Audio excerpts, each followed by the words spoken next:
आपके अंदर अच्छे भाव आ रहे हैं या बुरे भाव आ रहे हैं, तो उनमें 10 बातें प्रधान हैं। पहला, स्थान। आप कहां बैठे हैं, कहां रह रहे हैं, किस जगह खड़े हैं, आपको स्थान देख करके ही बर्ताव में उतरना है। जैसे मंदिरालय है, आप वहां खड़े होंगे तो तमोगुण अपने आप बढ़ने लगेगा, आसुरी प्रवृत्ति बढ़ने लगेगी। ऐसे ऐसे जिस स्थान पर खड़े होने से, देखने से, बात करने से हमारी वृत्ति बिगड़ रही, उस स्थान का तत्काल त्याग कर देना चाहिए, वहां से हट जाना चाहिए। पहला है स्थान। जैसे सत्संग, यमुना जी का एकांतिक पावन तट, किसी लता के नीचे, किसी संत भगवान के सानिध्य में, अब हमारा ये स्थान भजन वृत्ति बढ़ाएगा। उस व्यक्ति का घर जिसके पास जाने से वासनाएं बढ़ रही, उस स्थान में जहां दृश्य देखने से हमारे अंदर गंदी बातें आ रही, पहला है स्थान। दूसरा है अन्न। बहुत बड़ा प्रभाव अन्न का होता है। अगर अधर्म के द्वारा कमाया हुआ अन्न है तो बुद्धि अधर्म में ही लगेगी। यदि भोजन पकाते समय, रसोई रांधते समय आप विकारात्मक चिंतन कर रहे हैं, तो कोई भी प्रसाद पाए उसके अंदर विकार जागृत हो जाएगा। अन्न का बहुत बड़ा प्रभाव पड़ता है। एक बार पूज्य पादुड़िया बाबा जी महाराज अपने परिकर के साथ भ्रमण में थे, तो किसी बड़े धनी मानी ने निमंत्रण दिया, महाराज आज यहीं रुको। तो बाबा ने कहा हम लोग गांव के अंदर नहीं रुकते, तो बाहर कोई वृक्षों का समुदाय, जंगल जैसा, तो उसमें वहां रुके, पर भोजन उनकी तरफ से, भोजन सबने पाया। जब सुबह हुआ तो महात्मा जन, साधक जन एक दूसरे की तरफ देखे और बोले आज तो हमको बड़ा दोष हुआ, गंदा स्वप्न आया और हमारा संयम बिगड़ गया। बोले ये तो हमको भी हुआ, जितने थे सबको हुआ। उड़िया बाबा के समीप गए, बाबा ने कहा अच्छा ऐसा हुआ, ये तो अन्न दोष है, बुलाओ सन्न पवाने वाले को, फिर चलेंगे। बुलाया और बाबा ने कहा बिल्कुल सत्य बोलना, नहीं तो आप जानते हो इतने महात्माओं के संयम को आपने भ्रष्ट कर दिया, सत्य बोलना क्या बात है। उनका महाराज संतान नहीं हो रही थी, सुना था आप बहुत सिद्ध महापुरुष हैं, तो आपके परिकर को इसीलिए पवाया, अंदर काम भाव था कि हमारे कामना थी कि संतान उत्पन्न हो, वैसे ही चिंतन करते हुए बनाया ऐसे। बोले सबका संयम नष्ट कर दिया, होश में, नरक जाने वाली बात मत सोचो। अरे संतों को पवाओ जैसे अपने पुत्र को पवाते हैं, ऐसी भावना करनी चाहिए। आज हो भाग्य तो परिणाम खुद मंगल में निकलेगा। काम भाव से युक्त होकर क्यों बनाया, सब संतों के अंदर विकार पैदा कर दिया। अन्न का प्रभाव पड़ता है, हम जैसा अन्न पाते हैं वैसा। कई बार सुनाया है, सिद्ध महापुरुष पूज्य प्रातः स्मरण श्री बलराम दास जी महाराज झाड़ू मंडल के, यमुना के पावन तट पर ही है, रास मंडल के पास ही, वो अपने एक लता के नीचे बैठे हुए भगवत चिंतन कर रहे थे। अचानक यमुना जिस नजदीक है, तो कोई माई स्नान किए हुए निकली, तो नेत्रों ने देखा और विकार उत्पन्न हो गया। वयोवृद्ध सिद्ध महापुरुष, उन्होंने कहा अब तो इस शरीर को नष्ट कर दूंगा। शिष्यों ने कहा महाराज ऐसा क्यों? बोले किसी माता के शरीर को देखकर हमारे अंदर विकार क्यों आ गया? ऐसा नहीं, आज तक कभी नहीं हुआ, ऐसा क्यों हुआ? उनका महाराज आपस में सब शिष्यों ने कि कुछ ना कुछ तो खान पान में गड़बड़ी हो गई, तभी ऐसा हुआ। बाबा आज परिक्रमा करते हैं वृंदावन की, बाद में आप जो आदेश करेंगे जैसा करेंगे, पहले परिक्रमा। वृंदावन की परिक्रमा का बहुत बड़ा प्रभाव, जब कभी मन आपका ऐसा विक्षिप्त हो, परेशान हो, तत्काल परिक्रमा प्रारंभ कर देना, नाम जप करते हुए। आप देखना परिक्रमा पूरी होते होते शांति हो जाएगी। बाबा ने खूब नाम कीर्तन करते हुए शिष्यों के साथ परिक्रमा दी, मन का विकार शांत हो गया। उनका ऐसा कैसे हो सकता है कि हमारे अंदर विकार आ गया? ये बड़ी सूक्ष्मता का विषय है। कल प्रसाद कहां से आया था? उस समय लाड़िले गोविंद देव जी महाराज यहीं विराजमान थे वृंदावन में। बोले तो ठाकुर गोविंद देव जी का प्रसाद आया था। लकुट उठाई, गए वो तो भगवत स्वरूप तस्मित तज्जने भेदा भावान। भगवान और भगवान के ऐसे जनों में भेद नहीं होता, वो भगवत स्वरूप होते हैं। गए और कहा बताओ, आपका प्रसाद न पावे तो अपराध लगे कि प्रसाद नहीं पाया, और प्रसाद पावे तो हमारे अंदर काम जागृत हो जाए, हम तो मरे ना दोनों तरफ से। तो ठाकुर जी बात कर रहे थे, दूसरों को नहीं सुनाई दे रहा था। कह रहे थे कि देखो नाराज मत हो, कलकत्ता की वैश्या थी, उसने भोग लगाया, अब उसने भोग लगाया तो हमने चख पाया, तो आपको प्रसाद का किनका लेना चाहिए? किसने कहा था कि पूरा प्रसाद पाइए? जरा किनका ले लेते हो, मधुकरी पाते। हाँ ये बात आप ये बात आपकी मान। तो हमारा तो पूरा विश्व है, कोई भी भोग लगाएगा हम तो पाएंगे। और हमारे प्रसाद की निष्ठा आप सबके हृदय में, तो किनका लीजिए, पूरा मत पाइए। सोचिए, भगवद अर्पित प्रसाद और वृत्ति, भगवान ने आदेश किया किनका पाओ, मां धोकरी मांग के खाओ।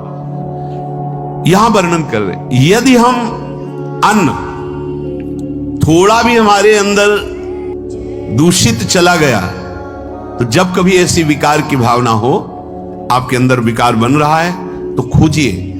आपने कोई दृश्य देखा है, आपने किसी से बात की है, आपने कोई ऐसा संकल्प बनाया, नहीं, तो फिर भोजन दोष आ गया। अब आज उपवास कर दो, जब तक वो वृत्ति न नष्ट हो तब तक कुछ मत पाना, जल से काम चलाना, तो एक दिन एक पहर अपने आप शांत हो जाएगा।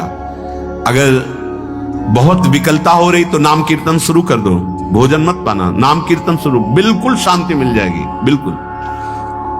और ये तो उदाहरण महापुरुष इसलिए देते कि हम सावधान रहें। हमारे अच्छे भाव या बुरे भाव में ये 10 बातें बहुत प्रभाव डालती। पहला स्थान, दूसरा अन्न, और तीसरा जल। पानी भी बहुत संभाल के नहीं।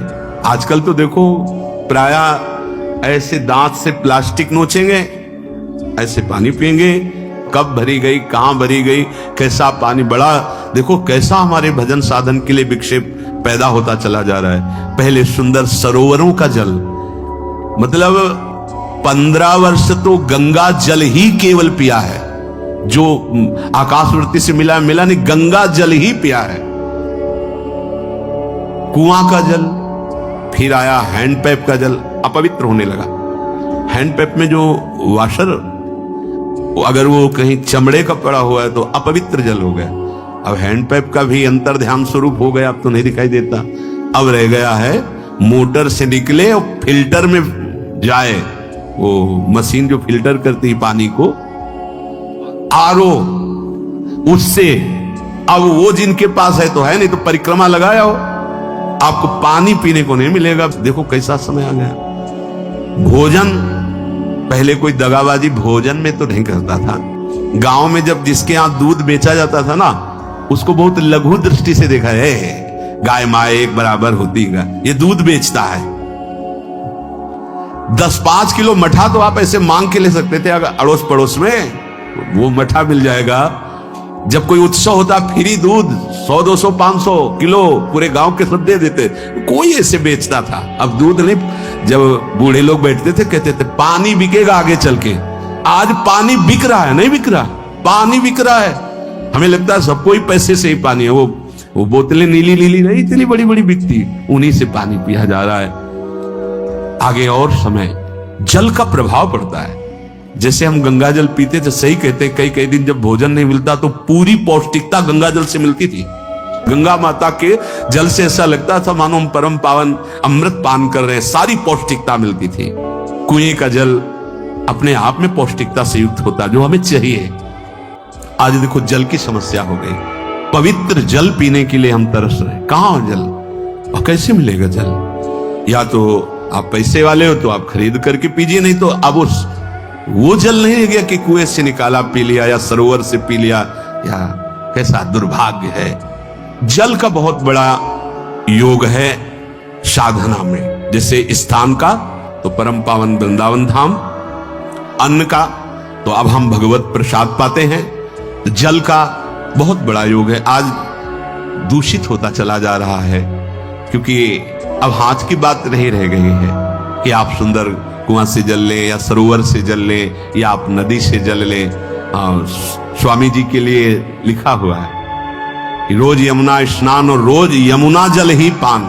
हमारे वृंदावन के समस्त भगवत स्वरूपों का स्नान यमुना जल से ही होता था, हो रहा है और होता ही रहेगा। बिहारी जी के लिए आज भी कलश में भरकर यमुना जल ही जाता है।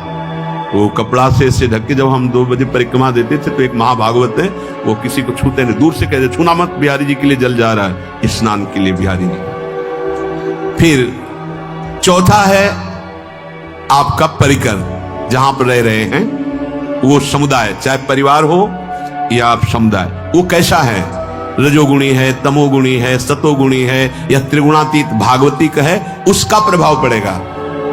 पांचवा है आपका पड़ोस, आसपास वाले घर, जैसा है वैसा प्रभाव पड़ेगा आपके ऊपर। पड़ोस निंदनीय है तो बंधन से युक्त होना पड़ेगा। लंका के पड़ोस में रहने के कारण अगाध महिमा वाले समुद्र को बांध दिया गया। रघुनाथ जी ने पुल बांधा और दंड देने के लिए तैयार हो गए थे सरकार। अग्निबाण संधान कर लिया था, पड़ोस के कारण ही तो ना, पड़ोसी रावण था, इसीलिए आस पड़ोस का बड़ा प्रभाव पड़ता है। फिर अगला है दृश्य, इस पे बहुत सावधानी की जरूरत है। ये मोबाइल भगवान चल गए हैं, बहुत विस्तार से चल गए हैं। अब कोई छोटा मोबाइल रखना नहीं चाहता, सब वो स्क्रीन वाला रखना चाहते, टच मोबाइल। दृश्य से बचो, बच्चों, जवानों, बूढ़ों, सबकी वृत्ति जो माया आकर्षित करती, जो दृश्य हम देखने के लिए अंदर से उल्लसित है, वो मोबाइल में सब है, चाहे भागवतिक और चाहे सांसारिक। तो भाई देख लो, गुण दोष में संसार है। अगर आप दोष ग्रहण करना चाहते हो तो दोष ले लो, गुण तो गुण। बहुत बहुत खतरनाक विषय है और बहुत लाभदायक विषय है। किसी संत की वाणी एक बार समझ में नहीं आई, अगर हम 10 बार सुने तो समझ में आ जाएगी, ये लाभदायक है।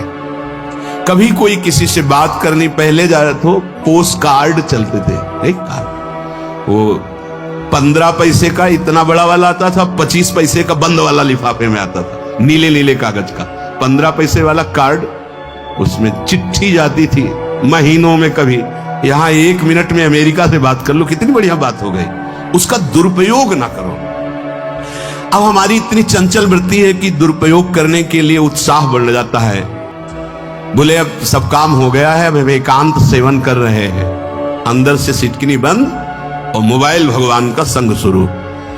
2-4 मिनट सत्संग और अच्छे दृश्य देखे, फिर बगले में वहां सब होता है कि आप बस उसको ऑन कीजिए, फिर जो मनोरंजन शुरू होता है, फिर उपासक मिटिया मेट हो जाता है।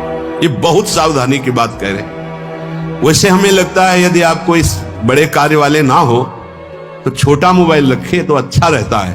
तो इसलिए ये एक ऐसा कलयुग भगवान ने रचा है कि बचा पाना बड़ा मुश्किल है। इससे वृत्ति को बचाओ, जो बचा ले गया वो आगे साधना कर सकता है। बहुत सावधान बच्चों। हमें लगता है यदि आपका मन चंचल हो, आपके शासन में ना हो, तो स्क्रीन वाला मोबाइल वो अपने माता पिता को दे देना चाहिए। और हम कहते रखो, छोटा वाला रखो, कभी कोई आपत्ति विपत्ति या सूचना देनी हो, बढ़िया काम करता है। जरूरी नहीं है इतना बड़ा लेके चलना। हाँ, अगर आपको बहुत राजकीय विभाग के कार्य हैं तो बात अलग है कि कौन सी सामान कहाँ कैसे, तो वहां से वीडियो भेज रहा है, वो चेक कर रहा है, यस हाँ ठीक है अब चलाओ। अपने को क्या काम है? सत्संग अगर सुनना है तो सत्संग सुनने के अलग यंत्र आते हैं, चला दो उसमें, वो इतनी बड़ी लगती है, उसमें चिप, पेन ड्राइव ऐसे लगा दो और सत्संग सुनो। जरूरी वो दृश्य वाला रखो। यहां कह रहे दृश्य, अगर गलत दृश्य देखा तो बावरे बन जाओगे और अच्छा दृश्य देखा तो भगवान के मार्ग के पथिक बनोगे। तो देखो, अच्छे दृश्य में भी दोष दर्शन की वृत्ति की गुंजाइश है। जैसे कोई लीला हो रही है, लीला के पात्र, जैसे हमारे ब्रजमंडल में रास लीला होती थी, ऐसे 12 वर्ष 13 वर्ष के लीला पात्र, सब नव किशोर, जहां भाव ही बने रोते रहो। अब वहां बड़े बड़े लीला पात्र हैं, अगर हमारी भावना शासन में नहीं है तो वहां हम अंग प्रत्यंग के दर्शन से हमारी हाव भाव वहां जो हो रहा है उससे हमारी वृत्तियां बिगड़ जाएं। जब छोटे छोटे लाडली लाल परस्पर खेलते हैं तो केवल आशीर्वाद देने को, रोने का मन होता है। अगर आप लीला भी देख रहे हैं तो बहुत सावधानी की जरूरत है, क्योंकि वो चिदानंद शरीर नहीं है, पांच भौतिक शरीर। हमारी दृष्टि पंचभूत में लगी हुई है। नाम जप करो, लीला गायन करो, फिर देखो जो लीला है, यही जीवन का परम सुख मिलेगा। सच्ची मान लीजिए। बस हम बार बार ये कहते हैं, मोबाइल का सदुपयोग कीजिए, दुरुपयोग नहीं। मोबाइल बुरा नहीं, उसका प्रयोग बुरा है। दृश्य और साहित्य, वैसे ही मनोवृत्तियां फिसलने वाली हैं। और जब ये आ गया कि फिसलाने में कितना लाभ है तो ऐसा कोई साहित्य और आलोचना, ऐसी कोई वार्ता न करे जिससे हमारे अंदर गंदे भाव आवे। यदि अच्छी चर्चा करते तो अच्छे भाव आते। देखो अभी ऐसी कोई भावुक चर्चा होने लगे तो सबका हृदय द्रवित हो जाएगा, और गंदी चर्चा हो तो हमारा हृदय विकार युक्त हो जाएगा। और कार्य, आप जो कार्य करते हैं उसका प्रभाव आपके मन के ऊपर पड़ता है। और उपासना, आप उपासना भोगों की करते हैं या योग की करते हैं, ये 10 से भाव बनते हैं और 10 से भाव बिगड़ते हैं। स्थान, अन्न, जल, परिवार, अड़ोस पड़ोस, दृश्य, साहित्य, आलोचना, आजीविका का कार्य और उपासना। यदि ये भागवतिक हुए तो आपके अंदर भगवत भाव बढ़ेगा, और यदि ये रजोगुणी तमोगुणी हुए तो आपके अंदर आसुरी भाव बढ़ेगा। इन 10 से सावधानी पूर्वक व्यवहार होना चाहिए। जैसे आस पड़ोस में है तो बड़ी सुविधा है, यहां कोई किसी से मतलब नहीं रखता, बगल वाला कौन रह रहा किसी से मतलब, ये बढ़िया है। ज्यादातर गांव में होता है, अपने यहाँ ये अच्छा है कि जैसे आप अपने कमरे में गए किसी से कोई मतलब नहीं, वैसे ऐसा ही जीवन रखना चाहिए। और उस पर ये ज्यादा जो व्यवहार मित्रता बढ़ाने वाला विषय ये धाम में नहीं है। वृंदावन में ऐसा नहीं व्यवहार रखना चाहिए। आपके पड़ोस में कौन रख रहा है आपका परिचय नहीं होना चाहिए, कौन कौन रह रहा है आपकी जानकारी नहीं होनी चाहिए। नजर नीची की, अपने कुटिया में गए, अपने ठाकुर जी से मतलब, अपने भजन से मतलब। ना पड़ोसी को कुछ देना चाहिए ना लेना चाहिए, बात समझ लेना। जैसे आज उत्सव है उनको हम बुलाते हैं, वो हमारे यहाँ, ये व्यवहार यहाँ नहीं है। बनवासी हो, ठाकुर का भोग लगाया, तो अगर आपको बांटना है तो बाहर निकलो, आधा किलोमीटर दूर ऐसी जगह बांटो जो तुम्हें राधे श्याम दोबारा ना बोले, फिर वो तुम्हें बुलाएगा, फिर वो बैठेगा, फिर प्रपंच की बातें होंगी, निंदा स्तुति की होंगी, फिर बड़ी संगोष्ठी होती है, पता चलता है। क्या फायदा ऐसे जीवन से? आप वनवासी हो, समय एकांत में दीजिए, अपनी कुटिया में बैठिए, नाम जप कीजिए, निकलिए, सत्संग सुनिए, ठाकुर दर्शन कीजिए, परिक्रमा कीजिए, फिर अपनी कुटिया में। ज्यादा व्यवहार में नहीं उतरना चाहिए, ये वनवास है, वृंदावनवास। सत्संग का सेवन, रजोगुण तमोगुण का त्याग, तो दुष्संग से आप बच जाएंगे। दुष्संग से बचने का मतलब है काम क्रोध मोह स्मृति भ्रंश बुद्धिनाश सर्वनाश कारणत्वात्। देवर्षि नारद जी के, अगर दुष्संग का त्याग हो गया तो आप काम का, क्रोध का, मोह का, जो हमारी भगवत स्मृति का नाश कर देते हैं, जो हमारी बुद्धि का नाश कर देते हैं, जो हमारे सर्वनाश करने वाले हैं, इनका त्याग कर पाएंगे। कुसंग अगर हो गया तो इनका त्याग नहीं हो सकता, बहुत कठिन हो जाता है। भगवत संबंधी तत्वबोध होना या भगवत रहस्य लीला में प्रवेश पाना, जो अपनी इंद्रियों को भोगों में तृप्ति कराने की कोशिश कर रहे हैं, उनका चिंतन भोगों का ही होगा, तो कैसे तत्वबोध होगा, कैसे लीला में प्रवेश होगा? बस ध्यान देना है, कैसे हो पाएगा? क्योंकि जिस चित्त वृत्ति से भगवदाकार हमें वृत्ति करनी थी, वो तो हमने भोगों के चिंतन में लगा दी, भोग क्रियाओं में लगा दी। एक स्थिति होती है जब आपकी चित्त वृत्ति भगवदाकार हो गई है, तो व्यवहार में रहते हुए भी विषयान ग्रहणंत मुंचंत वा, खान पान, उठना बैठना, है सब बाहरी क्रियाएं हो रही हैं, अंतर से वो अपने आराध्य देव में सदैव स्थित रहता है। उसका परिचय आपको जब ऐसे महापुरुष का सानिध्य मिलेगा तो आप विषय सेवन करते हुए भी निर्विषय रहेंगे। आपके अंदर विषयों की प्रियता नहीं रह जाएगी, आपके अंदर एक प्रबल वैराग्य, ऐसी धारणा बन जाएगी, कुछ नहीं, कोई भी तुम्हें प्रभावित नहीं कर सकता। यद्यपि खान पान हर्ष आदि की सब व्यवहारिक वृत्तियां हैं, पर उस महापुरुष का प्रभाव ऐसा होगा कि आपका हृदय निर्विकार हो जाएगा। और बहुत ही त्याग की सब बातें की जा रही, लेकिन हृदय भी सही है तो संग से विषय रंग बढ़ जाएगा। ये देखा गया।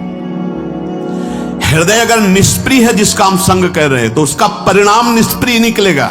व्यवहार में कुछ भी हो, निष्प्रियता ही आपकी बढ़ेगी, निर्विकारता बढ़ेगी, क्योंकि उसकी स्थिति का संग हो रहा है, उसका प्रभाव पड़ रहा है। तो सर्वनाश की जड़ है विषय चिंतन। ये बहुत बड़ी बात है। विषय चिंतन सर्वनाश की जड़ है। यहां विषय भोग नहीं कहा, क्योंकि चिंतन का परिणाम भोग है। पहले चिंतन होता है। साधक ध्यायतो विषयान पुंसः